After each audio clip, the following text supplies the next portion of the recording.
చంద్రబాబు గారి విజన్‌ని తక్కువ అంచనా వేయడానికి లేదు అంటారు ఇప్పటికీ చాలామంది రాజకీయ విశ్లేషకులు, లేదంటే ఆ పార్టీ నాయకులు. ఎందుకంటే ఆయన ఏదైనా పట్టుకుంటే ఖచ్చితంగా దాన్ని బంగారం చేసి తీరతారు. దానికి ఉదాహరణ హైదరాబాద్‌ని చూపిస్తారు, లేదంటే హైటెక్ సిటీని చూపిస్తారు, సాఫ్ట్‌వేర్ రంగాన్ని చూపిస్తారు, చాలా చూపిస్తారు. కానీ ఇప్పుడు అందరూ చూస్తున్నది అమరావతి వైపు.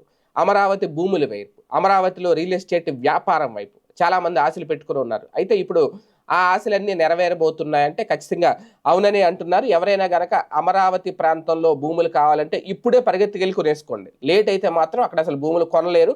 ఆ స్థాయికి వెళ్ళిపోతాయనేది. ఇప్పటికే నేల మీద ఉన్నాయి కాస్తంత పైకొచ్చినియి. కొన్ని రోజులు పోతే ఇంకా ఆకాశాన్ని అంటుతాయి ధరలు అంటున్నారు. దానికి తగ్గట్టుగానే అక్కడ ఏర్పాట్లు. ఇప్పుడు కొత్త కొత్త ఇండస్ట్రీలు రావడం, కొత్త కొత్త కార్పొరేట్ కంపెనీలు రావడం, యూనివర్సిటీలు రావడం, ఇవన్నీ చూస్తా ఉంటే ఆటోమేటిక్‌గా భూమి ధర అనేది ఖచ్చితంగా పెరుగుద్ది.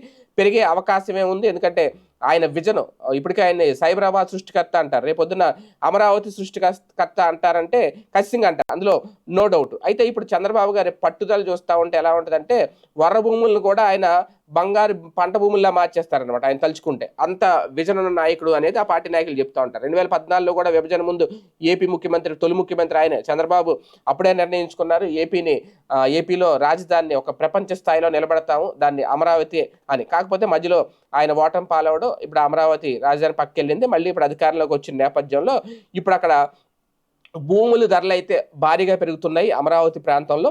ఆహ్, ప్రస్తుతం ఇప్పటికే ఒక రకంగా సామాన్యుడు కూడా కొనలేని పరిస్థితికి వెళ్ళిపోతే, భవిష్యత్తులో ఈ నిర్మాణాలన్నీ పూర్తయితే గనక భారీగా పెరిగే అవకాశం ఉంది. ఎవరైనా ఒక అమరావతి రాజధాని ప్రాంతంలో నాకు ఒక సెంటు భూమి కావాలనుకునే వాళ్ళు కొనుక్కుంటూ ఇప్పుడే కొనుక్కోవాలి సామాన్యులు. లేదంటే తర్వాత సామాన్యుడికి అందనంతగా. ఇప్పుడు హైదరాబాద్ చూడండి, ఎక్కడ చూసినా గజం ₹1,00,000 తక్కువలో అయితే లేదు. ఎంత మారుమూల ప్రాంతానికైనా 1,00,000 పైనే. కొన్ని కొన్ని చోట్ల ఇంకా బంజారాహిల్స్, జూబ్లీహిల్స్ ప్రాంతంలో అయితే ఇంకా సామాన్యులు కొనలేరు. అక్కడ కోట్లలో ఉంటాయి. సో, భవిష్యత్తులో కూడా ఇప్పటికే సీఆర్‌డీఏ ఏకంగా 12,000 కోట్లతో అభివృద్ధి పనులకు టెండర్‌లు కూడా పిలుస్తోంది. ఈ అభివృద్ధి పనులు స్టార్ట్ అయినాయి అంటే ఆటోమేటిక్‌గా పెద్దగా టైం ఏం అవసరం లేదంటున్నారు కొంతమంది నిపుణులు కూడా.